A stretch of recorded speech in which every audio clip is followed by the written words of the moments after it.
اب سوال یہ پیدا ہوتا ہے کہ حضور صلی اللہ علیہ وسلم کا دین کیا تھا؟ بھائی حضور صلی اللہ علیہ وسلم کے حوالے سے ایک بات آپ کان کھول کر کے سن لیجئے. آپ صلی اللہ علیہ وسلم آب منی کی پیدائش نہیں تھے،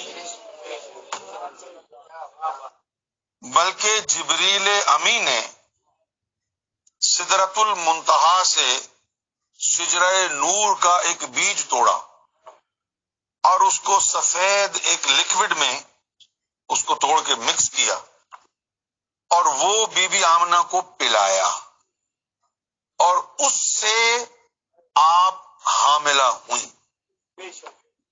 حضور صلی اللہ علیہ وسلم کی تشریف آوری سے کم و بیش 2 سال پہلے بی بی آمنہ کے جو شوہر تھے حضرت عبداللہ، ان کا انتقال ہو چکا تھا.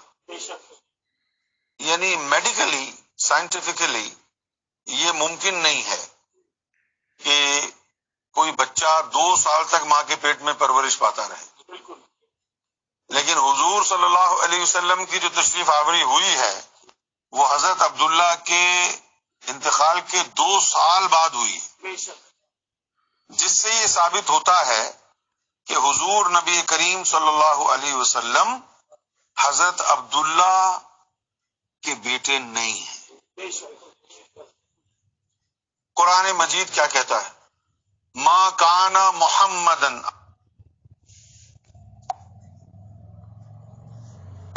السلام علیکم ورحمۃ اللہ وبرکاتہ. To all dear group members of your discussion group. ہم آج استقبال کرتے ہیں محترم اقبال سلفی صاحب کا، جو کہ پاکستان کے ایک اہل حدیث کے بہت بڑے عالم ہیں ماشاءاللہ، اور ہمارے استاد محترم بھی ہیں. تو کچھ غیر مسلم کے سوالوں کے وہ جواب آتے ہیں اور ایک ہفتے میں ایک بار تشریف لاتے ہیں، تو آج ہم نے ان کو دعوت دی ہے. آئیں محترم اقبال سلفی صاحب، ویلکم. السلام علیکم. آج کے کچھ سوالات ہیں، یہ مس سمرت جیت کور کے ہیں. انہیں کے کچھ سوالات لے لیے ہیں تاکہ ان کو ڈیٹیل سے جانکاری مل جائے. محترم اقبال صاحب شکریہ. محترم اقبال سلفی صاحب، کافی مسئلہ اٹھتا ہے، کچھ حدیثیں بھی پیش کی گئی ہیں جس میں رسول اسلام محمد صلی اللہ علیہ وسلم کو یہ کہتے ہوئے دکھایا گیا ہے کہ جب ان سے ان کے والد کا نام پوچھا جاتا ہے تو انہوں نے کئی جگہ کئی موقع پر اپنے والد کا نام عبد المطلب بتایا ہے، جو کہ شاید اگر میری جانکاری صحیح ہے تو ان کے دادا کا نام ہے. اور اس ویڈیو میں یہ مسلمان ممبر یہ کہہ رہے ہیں کہ آب منی کی وہ پیدائش ہیں دس اینڈ دیٹ، اور یہ بتا رہے ہیں شاید کہ 2 سال پہلے ان کے والد صاحب کا انتقال ہو گیا تھا اور وہ چیز پاسبل نہیں ہے. تو ایک رسول اسلام یا رسول کے لیے ایسی باتیں کرنا حالانکہ مناسب نہیں لگتا، ڈر بھی لگتا ہے سر. بٹ یہ حدیثوں میں بھی موجود ہے، میں کوشش کرتا ہوں کہ وہ بھی آپ کو پیش کروں. تو یہ معاملہ وہ کلیئر کرنا چاہتے ہیں کہ یہ میٹر کیا ہے. شکریہ. السلام علیکم ورحمۃ اللہ. سوال آپ نے بھیجا ہے مس سمران جیت صاحبہ کا. ویڈیو انہوں نے ڈالی اس شخص کی، کہتا ہے کہ نبی پاک حضرت محمد صلی اللہ علیہ وسلم عبداللہ کی اولاد نہیں بلکہ جبریل شجرہ نور سے ایک ٹکڑا لائے، سفید لیکوڈ میں ڈالا اور آمنہ کو پلایا اور حضرت محمد صلی اللہ علیہ وسلم کی پیدائش ہوئی. یہ بات جھوٹ ہے. ویڈیو میں موجود آدمی قادیانی، مرزائی اور مرتد ہے. اس کا اسلام دین سے اور مسلمانوں سے کوئی تعلق اور کوئی واسطہ نہیں ہے. جناب حضرت محمد صلی اللہ علیہ وسلم عبداللہ صاحب کی اولاد ہے اور عبداللہ کے بیٹے ہیں. جب عبداللہ کی وفات ہوئی تو عبداللہ کی عمر اس وقت 25 سال تھی. اکثر مورخین کے مطابق نبی پاک علیہ السلام ابھی پیدا نہیں ہوئے تھے. بعض اہل سیرت کا کہنا ہے کہ آپ صلی اللہ علیہ وسلم کی پیدائش عبداللہ کی وفات سے 2 ماہ پہلے ہو چکی تھی. جی اب 2 باتیں ہیں، اپنے باپ کے فوت ہونے کے بعد پیدا ہوئے یا اپنے باپ کے فوت ہونے سے 2 ماہ پہلے پیدا ہوئے. یہ بات الرحیق المختوم صفی الرحمان مبارک پوری اسلام کی تاریخ اور سیرت کی کتابوں میں موجود ہے کہ جناب نبی کریم حضرت محمد صلی اللہ علیہ وسلم حضرت عبداللہ کے بیٹے تھے اور عبداللہ عبد المطلب کے بیٹے تھے. جو حدیث آپ نے بھیجی صحیح بخاری 4316 میں سے، اس میں پیارے نبی صلی اللہ علیہ وسلم نے فرمایا کہ میں نبی ہوں اور اس بات میں کوئی جھوٹ نہیں ہے، اور میں عبد المطلب کی اولاد ہوں۔ تو عبد المطلب کی اولاد کا مطلب یہ ہے کہ میں عبداللہ کا بیٹا ہوں اور عبداللہ عبد المطلب کا بیٹا تھا۔ تو اس لحاظ سے نبی پاک علیہ السلام عبد المطلب کی اولاد ہوئے۔ عبد المطلب کے کئی بیٹے تھے، جن میں سے ایک بیٹے کا نام عبداللہ تھا، اور عبداللہ کے ہاں حضرت محمد صلی اللہ علیہ وسلم کی پیدائش ہوئی، اور آپ صلی اللہ علیہ وسلم اپنے والد کی وفات سے پہلے پیدا ہوئے یا والد کی وفات کے بعد پیدا ہوئے۔ ہاں جی، اب اس ویڈیو میں اس قادیانی یا مرزائی مرتد کا کہنا کہ شجرہ نور کے ٹکڑے سے پیدا ہوئے اور وہ بی بی آمنہ کو پلایا گیا، ہر مذہب اور ہر دھرم کے اندر یہ بات موجود ہے کہ کسی عورت کو کچھ پلا دینے سے اس کو پریگننسی نہیں ٹھہرتی، بلکہ میاں بیوی ہم بستری کرتے ہیں تو عورت کو پریگننسی ہوتی ہے۔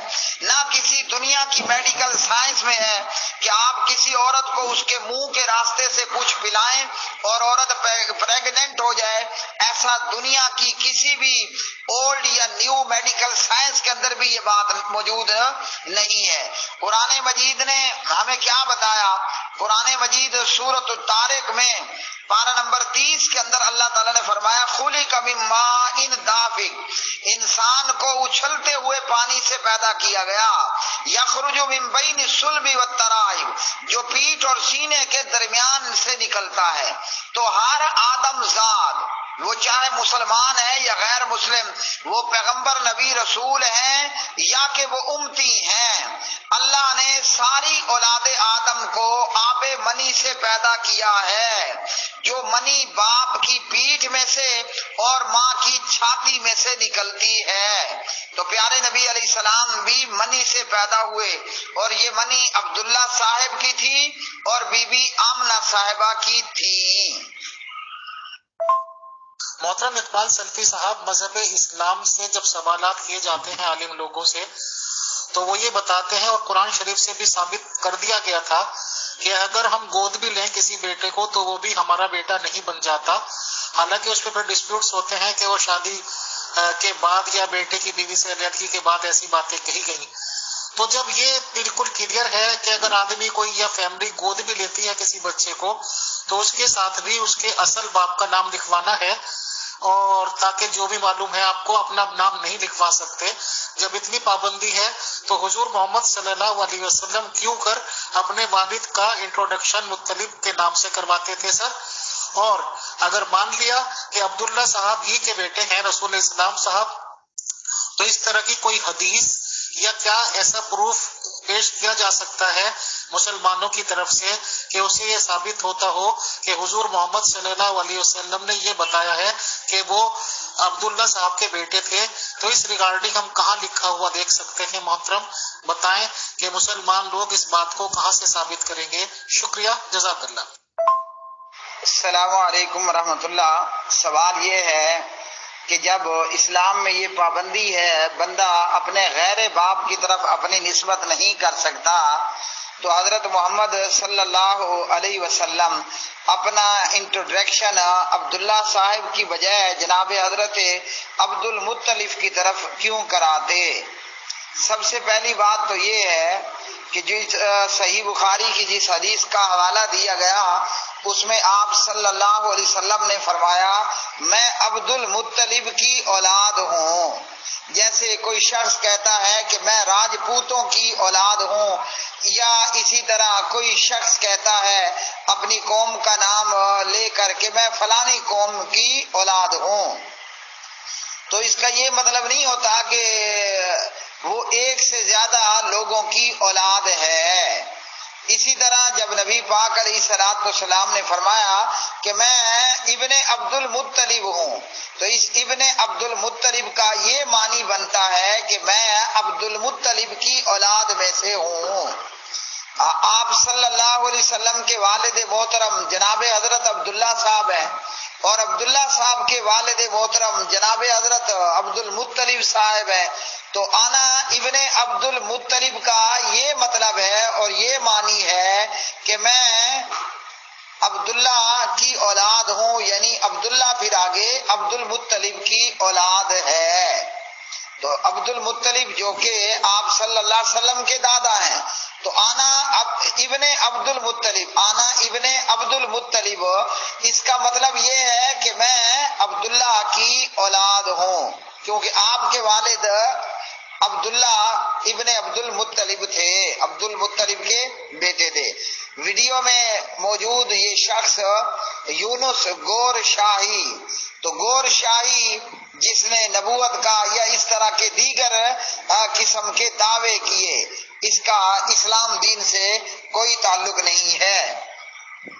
جامع ترمذی کے اندر ایک حدیث ہے اور اس حدیث کا نمبر ہے 3608، اور یہ روایت سندن ضعیف روایت ہے. اس روایت کے اندر آپ صلی اللہ علیہ وسلم نے فرمایا انا محمد ابن عبداللہ ابن عبد المطلب، کہ میں محمد بن عبداللہ بن عبد المطلب ہوں. تو یہ ورڈ اگر ہم دیکھیں کہ میں محمد بن عبداللہ بن عبد المطلب ہوں یا انا ابن عبد المطلب، تو بات ایک ہی ہے کہ میں عبد المطلب کی اولاد میں سے ہوں، کیونکہ حضرت محمد صلی اللہ علیہ وسلم کے والد کون تھے؟ عبداللہ تھے، اور عبداللہ کن کے بیٹے تھے؟ عبد المطلب کے بیٹے. تو جیسے میں کہوں کہ میں حق نواز کی اولاد ہوں کیونکہ میرے دادا حق نواز تھے، تو آپ نے فرمایا کہ میں ابن عبد المطلب ہوں، عبد المطلب کی اولاد میں سے ہوں، یعنی عبداللہ کا بیٹا ہوں اور عبد المطلب میرا دادا ہے. جناب نبی کریم حضرت محمد صلی اللہ علیہ وسلم عبداللہ کے بیٹے ہیں اور عبداللہ عبد المطلب کے بیٹے ہیں. اس کا مزید ثبوت کیا ہے؟ یہ صحیح بخاری ہے، اور صحیح بخاری کے اندر کتاب مناقب الانصار ہے، باب مبعث النبی صلی اللہ علیہ وسلم. امام محمد بن اسماعیل امام بخاری یہ باب لائے، باب مبعث النبی، حضرت محمد صلی اللہ علیہ وسلم کی بعثت کا بیان. اور یہاں اس باب کے تحت نبی پاک علیہ السلام کا پورا شجرہ نسب بیان ہوا.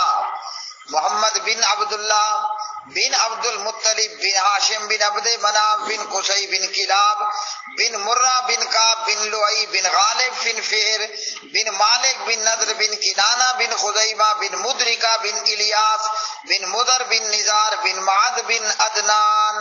یہ ہے پیارے نبی علیہ السلام کا پورا شجرہ نسب، جو قرآن مجید کے بعد سب سے اتھینٹک ترین کتاب صحیح بخاری میں. باب مبعث النبی کتاب مناقب الانصار صحیح بخاری. السلام علیکم قاری صاحب، بڑے ادب اور احترام کے ساتھ سر پوچھنا یہ تھا کہ جب profit piece be upon him کے جو چچا حمزہ علیہ السلام تھے، جب ان کو شہید کیا گیا، تو جب تب profit piece be upon him فرماتے ہیں کہ یہ میرے انکل جو ہیں یہ میرے سے 4 سال بڑے ہیں.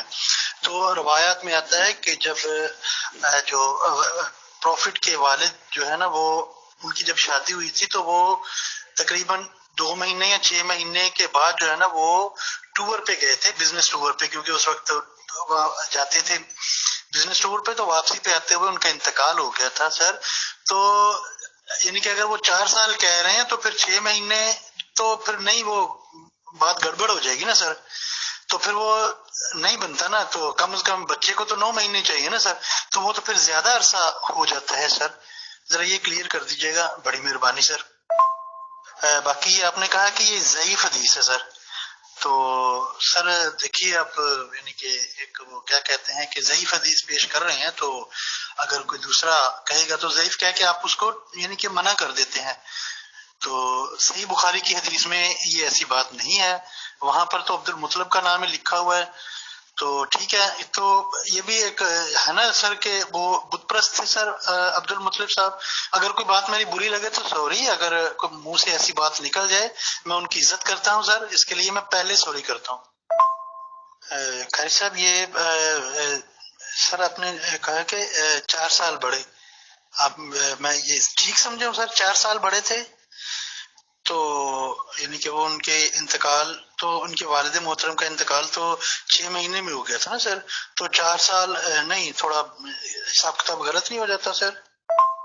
محترم اقبال سلفی صاحب، سمرت جیت کور جی کا یہ کاؤنٹر سوال آیا ہے کہ ہم نے تو یہ سنا ہے کہ حضور محمد صلی اللہ علیہ وسلم ہاشمی خاندان سے تعلق رکھتے تھے، اور اگر اپنا خاندان سے آدمی انٹروڈیوس کراتا ہے تو خاندان کا نام بتاتا ہے، تو انہیں بتانا چاہیے تھا کہ میں ہاشمی خاندان سے ہوں، دادا کے نام سے ہی کیوں تعارف کرایا کرتے تھے یا انہوں نے کرایا ہے؟ سر ان کا یہ سوال ہے، اگر آپ جواب دیں شکریہ۔ السلام علیکم ورحمۃ اللہ۔ سوال ہے جناب آصف پیٹر صاحب کا، اگر نام مجھ سے غلط ہو گیا تو معذرت ہے۔ آپ نے کہا ایک طرف تو آپ نے جناب حضرت حمزہ بن عبد المطلب کی بات کی رضی اللہ عنہ، نبی پاک علیہ السلام کے چچا بھی ہیں اور آپ صلی اللہ علیہ وسلم کے دودھ شریک بھائی بھی ہیں، دونوں نے لونڈیا جناب حضرت صوبیہ سے دودھ پیا۔ ایک بات، آپ کا جو مین کوشچن ہے اس وائس کے اندر، اس میں آپ نے نبی پاک علیہ السلام کی ولادت اور آپ کے والد عبداللہ صاحب کی وفات کا ڈیوریشن بیان کرنے کی کوشش کی ہے۔ تو سیرت پر مبنی کتاب ہے، حضرت محمد بن عبداللہ محمد الرسول اللہ صلی اللہ علیہ وسلم کی سیرت پر مبنی کتاب کا نام ہے الرحیق المختوم، ہاں جی، اور یہ عالمی ایوارڈ یافتہ کتاب ہے، اور کتاب کے مصنف ہیں صفی الرحمان مبارک پوری رحمہ اللہ، جو کہ ایک انڈین تھے، انڈین مسلمان۔ یہاں ہمارے پاس یہ کتاب المکتبۃ السلفیہ لاہور سے پرنٹڈ ہے۔ کتاب کا صفحہ نمبر ہے 81 اور 82، 81 اور 82۔ عبداللہ جو کہ جناب حضرت محمد صلی اللہ علیہ وسلم کے والد تھے، عبد المطلب نے اپنے بیٹے عبداللہ کی شادی حضرت آمنہ سے کی، ہاں جی، اور جب عبداللہ کی شادی ہو گئی تو کچھ عرصے بعد، یعنی عبداللہ اپنی بیوی آمنہ کے ساتھ کچھ عرصہ رہنے کے بعد وہ کھجوریں لانے کے لیے مدینہ روانہ ہوئے، اور عبداللہ کو ان کے والد عبد المطلب نے کھجور لانے کے لیے مدینہ بھیجا۔ مدینے کا اس وقت کا نام تھا یثرب، آپ یثرب کہہ لیں یا مدینہ کہہ لیں، اور عبداللہ صاحب جب کھجوریں لینے مدینے پہنچے یا یثرب پہنچے تو وہیں پر عبداللہ کی وفات ہو گئی۔ بعض اہل سیرت نے یہ لکھا ہے کہ عبداللہ تجارت کے لیے ملک شام تشریف لے گئے، اور پھر واپس آتے ہوئے وہ جب مدینہ میں اترے تو وہیں پر وہ بیمار ہوئے، اور اسی بیماری کے اندر مدینے کے اندر عبداللہ صاحب کی وفات ہو گئی، اور اس وقت عبداللہ بن عبد المطلب کی عمر تھی 25 سال، ہاں جی، اور اکثر مورخین کے نزدیک حضرت محمد صلی اللہ علیہ وسلم پیدا نہیں ہوئے، بلکہ بعض نے کہا کہ آپ کی پیدائش آپ کے والد عبداللہ کی وفات سے 2 ماہ پہلے ہو چکی تھی۔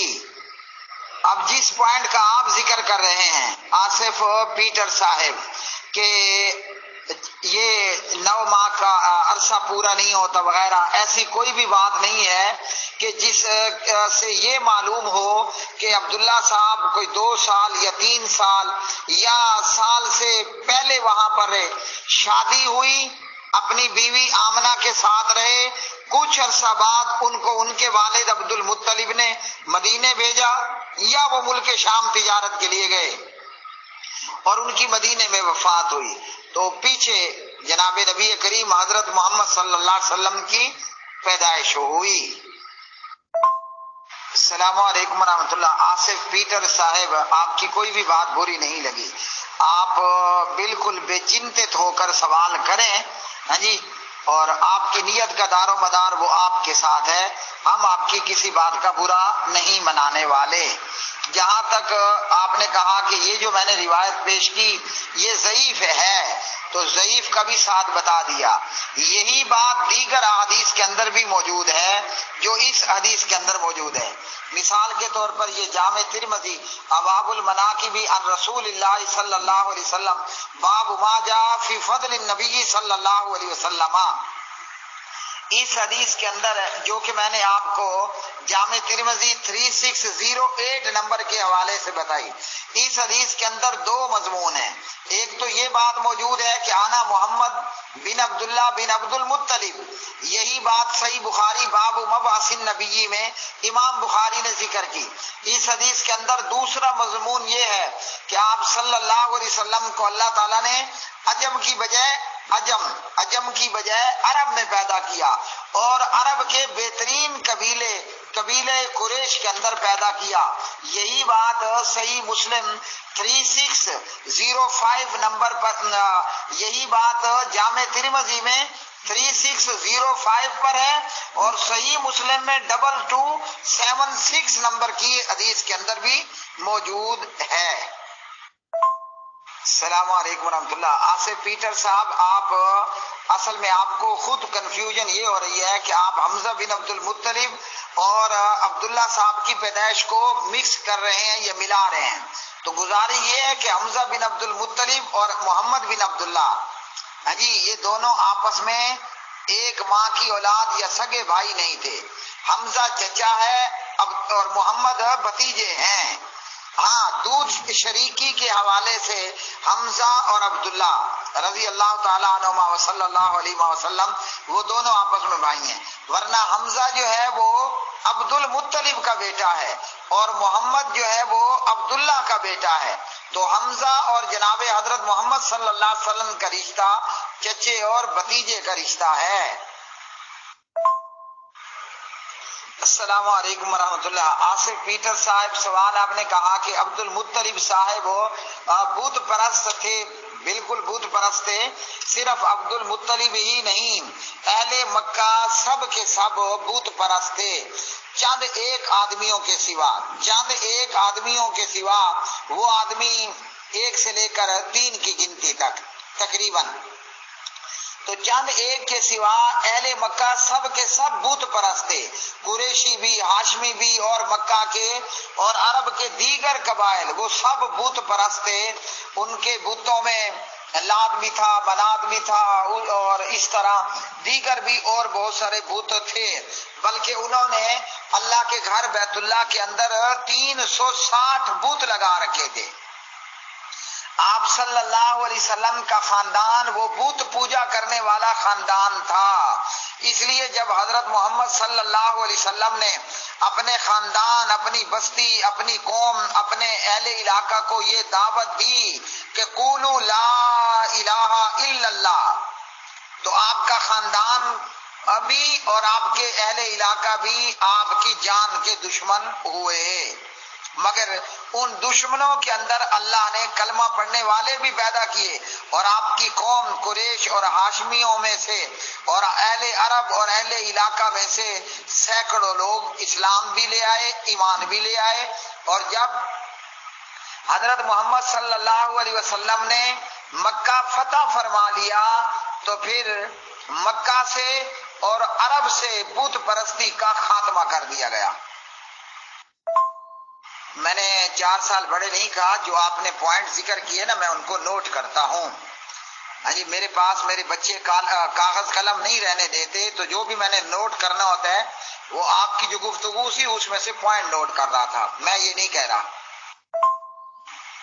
آپ صلی اللہ علیہ وسلم نے فرمایا ان اللہ اصطفى من ولد ابراہیم اسماعیل واصطفى من ولد اسماعیل بنی کنانہ واصطفى من بنی کنانہ قریشا واصطفى من قریش بنی ہاشم واصطفانی من بنی ہاشم، کہ اللہ تعالیٰ نے ابراہیم علیہ السلام کی اولاد سے اسماعیل کو چن لیا، اسماعیل کی اولاد سے بنو کنانہ کو چن لیا، بنو کنانہ سے قریش کو چن لیا، قریش سے بنی ہاشم کو منتخب فرمایا اور بنو ہاشم سے میرا انتخاب فرمایا. تو جو آپ کا خاندان تھا وہی آپ کے باپ کا خاندان تھا، جو آپ کے باپ کا خاندان تھا وہی آپ کے دادا محترم جناب حضرت عبد المطلب محترم کا خاندان تھا. اب جو خاندان امیر فیصل کا ہوگا وہی خاندان امیر فیصل کے بابا جان کا ہے نا، جو خاندان امیر فیصل کے بابا جان کا ہے وہی خاندان امیر فیصل کے دادا جان کا ہوگا نا. محترم اقبال سلفی صاحب، ہماری ایک ممبر کا سوال ہے جو اپنا نام ڈسکلوز کرنا نہیں چاہتے سر. ان کا کہنا ہے کہ یہ قرآن شریف میں لکھا ہوا ہے مریم علیہ السلام کی طرف سے کہ انہوں نے جب اپنی شرمگاہ کو بچائے رکھا تو انہوں نے اللہ تعالیٰ نے یا روح پھونک دی سم تھنگ اور اس سے بچہ پیدا ہوا. تو ان کا سوال یہ ہے کہ آج کی دنیا میں بھی اکثر اوقات زیادہ تر تعداد عورتوں کی اور مردوں کی شریف ہی ہے. چلیے ہم عورتوں کی بات کر لیتے ہیں جو کہ اپنی عصمت یا اپنی شرمگاہ کو بچا کے رکھتی ہیں. بہت ہی کم لوگ ہیں جو کہ خدا نخواستہ غلط ہو جاتے ہوں گے. تو اس بات سے کیا مطلب ہے؟ کیا خدا نے اللہ نے وہ روح شرمگاہ میں پھونکی ہے یا اس کا خصوصی طور سے کیوں ذکر کیا گیا ہے کہ اگر انہوں نے شرمگاہ کو بچا کے رکھا تو ہم نے روح پھونک دی؟ اس کا وہ سمجھنا چاہتے ہیں سر. شکریہ. السلام علیکم ورحمۃ اللہ. خاتون کا سوال ہے سورۃ التحریم کی آیت نمبر 12 کے حوالے سے. وَمَرْيَمَ ابْنَتَ عِمْرَانَ الَّتِي أَحْصَنَتْ فَرْجَهَا فَنَفَخْنَا فِيهِ مِنْ رُوحِنَا وَصَدَّقَتْ بِكَلِمَاتِ رَبِّهَا وَكُتُبِهِ وَكَانَتْ مِنَ الْقَانِتِينَ. یہ آیت بی بی حضرت مریم کے حوالے سے ہے علیہ السلام، جو کہ حضرت عیسیٰ مسیح نبی اللہ علیہ السلام کی والدہ محترمہ تھیں. اس آیت میں اللہ تعالیٰ نے مریم کی مثال دی، ابنت عمران، جو کہ عمران کی بیٹی تھی، جس نے اپنی عفت و عصمت، اپنی پاک دامنی کی حفاظت کی. مطلب اس عورت نے، اس خاتون نے کبھی بھی برائی کا، بے حیائی کا، زنا کا ارتکاب نہیں کیا. فرمایا ہم نے اپنی طرف سے اس میں جان پھونک دی اور اس نے اپنے رب کی باتوں اور اس کی کتابوں کی تصدیق کی، اور یہ خاتون عبادت گزاروں میں سے ایک عورت تھی. اس بات کا ذکر اللہ تعالیٰ نے قرآن مجید سورۃ مریم کے اندر بھی ذکر فرمایا. فَأَرْسَلْنَا إِلَيْهَا رُوحَنَا فَتَمَثَّلَ لَهَا بَشَرًا سَوِيًّا. واقعہ یہ ہے کہ جناب حضرت مریم کی طرف اللہ نے الروح، فرشتوں کے سردار جناب حضرت جبریل علیہ السلام کو بھیجا، اور جبریل نے جا کر بی بی مریم، پاک دامن مریم کے گریبان میں جا کر پھونک ماری، جس سے اللہ کے حکم کے ساتھ کواری اور پاک دامن مریم، دو ورڈ یوز کیے ہیں قرآن نے، کواری اور پاک دامن مریم وہ پریگننٹ ہو گئی، حاملہ ہو گئی، اور انہوں نے بیٹے عیسیٰ کو جنم دیا، حضرت عیسیٰ نبی اللہ علیہ السلام، جنہیں اللہ تعالیٰ نے یہودیوں سے بچاتے ہوئے زندہ آسمانوں پر اٹھا لیا، اور جو قیامت سے پہلے پہلے دوبارہ دنیا میں آئیں گے، جہاد کریں گے، دجال کا اور یہودیت کا قتل عام کریں گے. تو یہ بی بی حضرت مریم بنت عمران، جو کہ پاک دامن عورت تھی، برائی نہیں کی اجی، اور کواری بھی تھی. اب عورت کواری بھی ہو اور پاک دامن ہو تو اولاد پیدا نہیں ہوتی، لیکن اللہ تعالیٰ نے حضرت عیسیٰ مسیح علیہ السلام کو اپنی ان کی ماں بی بی مریم پاک دامن اور کواری سے پیدا فرمایا ہے. تو اللہ تعالیٰ نے یہ معجزانہ طور پر اپنے نبی حضرت عیسیٰ مسیح علیہ السلام کو پیدا فرمایا. جیسے اللہ نے تمام انسانوں کے باپ آدم کو بغیر باپ اور بغیر ماں کے پیدا فرمایا، اور فرمایا خلقتہ بیدی، میں نے آدم کو اپنے دونوں ہاتھوں سے پیدا فرمایا. محترم اقبال سلفی صاحب، سمرن جیت کور ہی کا یہ سوال ہے، کیونکہ وہ قرآن شریف پڑھ رہی ہیں انگلش ٹرانسلیشن کے ساتھ. وہ کہتی ہیں کہ اللہ تعالیٰ کو ایک معمہ بنا کے رکھ دیا قرآن شریف نے. یہ ان کے ورڈز ہیں، مطلب ان کا کوشچن یا اعتراض یا کچھ بھی سمجھ لیجیے. وہ یہ کہتی ہیں کہ قرآن یہ بھی کہتا ہے کہ اللہ نور ہے، قرآن یہ بھی کہتا ہے کہ اللہ ذرے ذرے میں ہے، قرآن یہ بھی کہتا ہے کہ اللہ ہر طرف ہے، ہر جگہ موجود ہے، اور خدا یہ بھی کہتا ہے کہ اللہ تعالیٰ عرش پر ہے، عرش پر جا بیٹھا. تو آخر ہم یا نیو کامر یا قرآن شریف پڑھنے والے ہم کیا سمجھیں کہ اللہ تعالیٰ آخر ہے کہاں؟ کیونکہ عرش کے ریگارڈنگ بہت ساری حدیثیں بھی وہ اسٹڈی کر رہی ہیں، وہ بھی ہیں، تو ہمیں الٹیمیٹلی کیا ماننا ہے؟ اللہ تعالیٰ نور ہے، اللہ تعالیٰ ذرے ذرے میں ہے، اللہ تعالیٰ ہر جگہ قائم و دائم ہے. تو کیا ایک سوال یہ بھی ہے ان کا کیا اللہ تعالیٰ جہنم میں بھی ہے اور اللہ تعالیٰ عرش پہ ہے؟ تو الٹیمیٹلی ایک بات بتا دیجئے کہ ہم کیا عقیدہ رکھیں کہ اللہ تعالیٰ ہے کہاں؟ شکریہ. السلام علیکم ورحمۃ اللہ. سمرن جیت صاحبہ کا سوال ہے کہ اللہ تعالیٰ کہتا ہے کہ وہ نور ہے اور وہ کہتا ہے کہ وہ ذرے ذرے میں ہے اور وہ کہتا ہے کہ وہ اللہ عرش پر ہے، تو ہے کہاں؟ اور سمرن جیت صاحبہ کا کہنا ہے کہ کیا پھر اللہ تعالیٰ جہنم میں بھی ہے جی پلس جنت میں بھی ہے؟ سمرن جیت صاحبہ، سب سے پہلی بات تو یہ ہے کہ اچھی بات ہے آپ اسلام کے متعلق دیکھتی ہیں، پڑھتی ہیں، سوچتی ہیں. دوسری بات آپ کو یہ ہے کہ آپ اسلام کو پڑھنے کے لیے سیدھا اللہ کا قرآن پڑھیں اور جناب حضرت محمد بن عبداللہ بن عبد المطلب صلی اللہ علیہ وسلم کی سیرت کا اور حدیث کا مطالعہ کریں. جہاں تک آپ کے سوال کا تعلق ہے کہ اللہ تعالیٰ نور ہے اور ذرے ذرے میں ہے اور عرش پر ہے، جو باتیں قرآن پاک میں یا صحیح احادیث کے اندر ہیں وہ تو ہیں. اللہ تعالیٰ کے نور ہونے کے حوالے سے قرآن کریم کی ایک آیت اور اسی طرح حضرت محمد بن عبداللہ بن عبد المطلب صلی اللہ علیہ وسلم کی حدیث. آیت کا جہاں تک تعلق ہے، آیت پارہ نمبر 18 میں ہے اور سورت کا نام النور ہے اور آیت کا نمبر ہے 35. یہ 35 نمبر کی آیت ہے 24 نمبر کی سورت میں 18 نمبر کے پارے میں 35 نمبر آیت. اللہ نور السماوات والارض، اللہ ہی آسمانوں اور زمین کا نور ہے جی آخر آیت تک. تو یہاں اللہ تعالیٰ نے بتایا کہ اللہ ہی آسمانوں اور زمین کا نور ہے. اب اس کا کیا مطلب ہے؟ یاد رکھیے کہ قرآن مجید کی تفسیر جناب حضرت محمد صلی اللہ علیہ وسلم ہی کرتے ہیں، کیونکہ قرآن حضرت محمد صلی اللہ علیہ وسلم پر نازل ہوا. صحیح مسلم کتاب الایمان کے اندر یہ حدیث ہے اور حدیث کا نمبر ہے 179.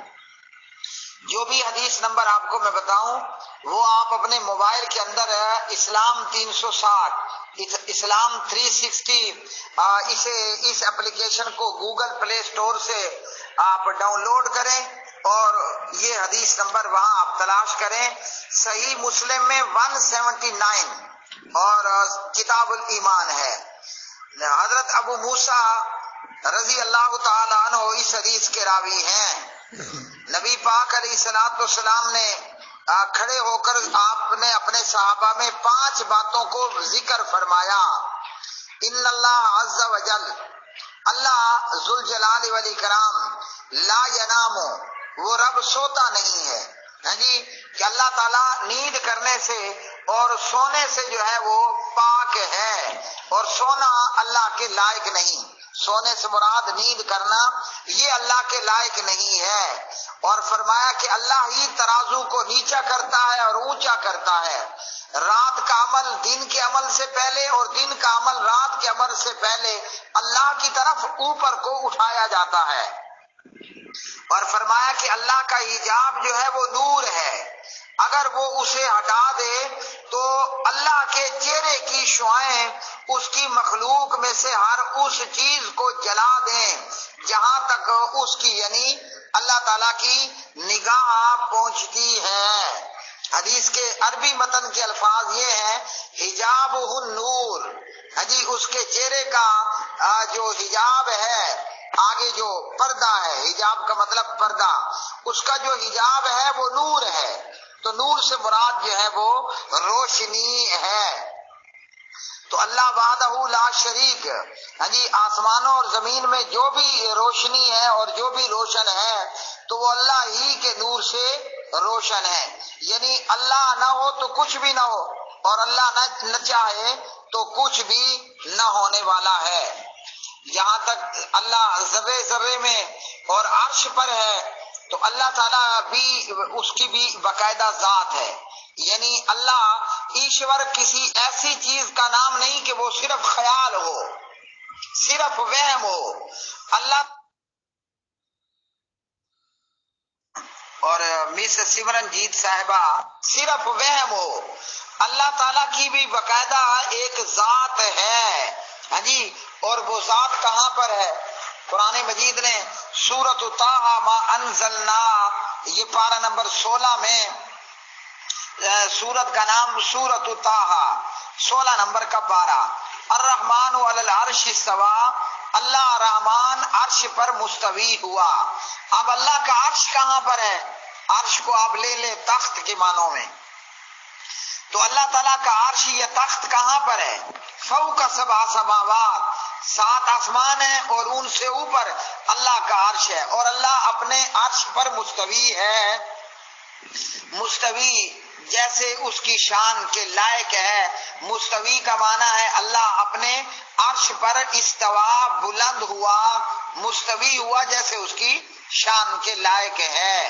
ہاں، ذرے ذرے کی جہاں تک بات ہے وہ یہ ہے کہ اللہ تعالیٰ اپنے سننے سے، دیکھنے سے، پکڑنے سے، باقی جو اللہ تعالیٰ کی صفات ہیں، سمیع، بصیر، علیم، خبیر، علیم بذات الصدور، نحن اقرب الیہ من حبل الورید، ان تمام صفات کے ساتھ ہر چیز اللہ کی نظر میں ہے اور ہر چیز اللہ کی پکڑ کے اندر اندر ہے. تو سوال کہ یا اللہ تو ہے کہاں؟ تو کہاں ہے؟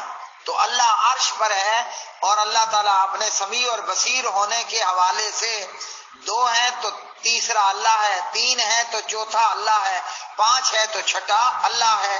یعنی وہ سمیع بصیر اپنے دیکھنے اور سننے کے حوالے سے وہ پروردگار ہر چیز اس کے سننے میں اور اس کے دیکھنے میں اور اس کے پکڑنے میں موجود ہے.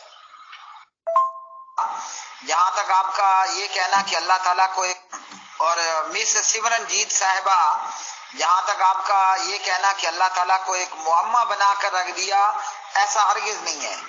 آپ اگر دھرم کی اصلی اور صحیح کتاب کو پڑھیں گے، چاہے آپ وید پڑھ لیں یا چاہے آپ قرآن پاک پڑھ لیں، تو اللہ تعالیٰ کی ذات آپ کے لیے ہرگز معمہ نہیں رہے گی، بلکہ آپ اللہ تک سیدھا سیدھا ڈائریکٹ میں پہنچ جائیں گی.